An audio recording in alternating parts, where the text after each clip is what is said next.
அனைவருக்கும் வணக்கம். எதிர்நீச்சல் தொடர்கிறது சீரியலில் இன்றைக்கி எபிசோடில் என்ன நடக்குதுன்னு தான் இந்த வீடியோவில் பார்க்க போகிறோம். ஜனனி வீட்டில் இல்லாத நேரத்தை பயன்படுத்திக்கிட்டு ஆதிகுணசேகரனும் அவரோட தம்பிங்களும் ஒரு ரகசிய பூஜைக்கு ஏற்பாடு செய்கிறாங்க. இந்த பூஜையில் ஜனனியும் சக்தியும் இருக்கணும்னு விசாலாட்சி வலியுறுத்தினாலும் அவங்கள தொடர்பு கொள்ள முடியாததுனால பூஜையை தொடங்க முடிவு செய்கிறாங்க.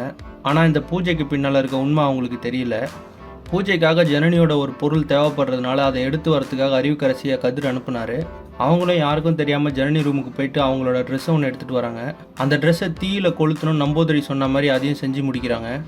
பூஜை ஆரம்பமாகிற நேரத்தில் எதிர்பார்க்காம விசாலாட்சியோட அண்ணன் சாமியாடி அங்கே வராரு. சிறிது நேரத்தில் அவருக்கு சாமி வந்து இது தவறான பூஜை, இந்த பூஜை நடந்தால் குடும்பத்துக்கே ஆபத்து அப்படின்னு சொல்லி எச்சரிக்கிறாரு. இதை கேட்ட எல்லாரும் அதிர்ச்சி ஆகுறாங்க. ஆனால் கதிர் அதை புறக்கணிக்க முயற்சிக்கிறாரு.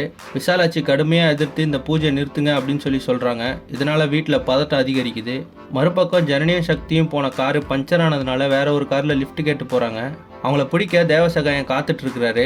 ஜனனியும் சக்தியும் போன காரை தேவசகாயத்தோட டிரைவர் போய் தடுத்து நிறுத்துறாரு. இதுக்கு பின்னாடி என்ன ஆச்சு, தேவசகாயத்துக்கிட்ட ஜனனி சிக்கினாங்களா, ஆதிகுணசேகரன் ஏற்பாடு செஞ்ச பூஜை என்ன ஆச்சு அப்படின்ற அடுக்கடுக்கான கேள்விகளுக்கு அடுத்த எபிசோடை பார்த்து தெரிஞ்சுக்கலாம். இந்த மாதிரி எதிர்நீச்சல் தொடர்கிறது சீரியல் அப்டேட்ஸ்க்கு நம்ம சேனலை சப்ஸ்கிரைப் பண்ணுங்கள், ஃப்ரெண்ட்ஸ் அண்ட் ஃபேமிலிக்கு ஷேர் பண்ணுங்கள். நன்றி.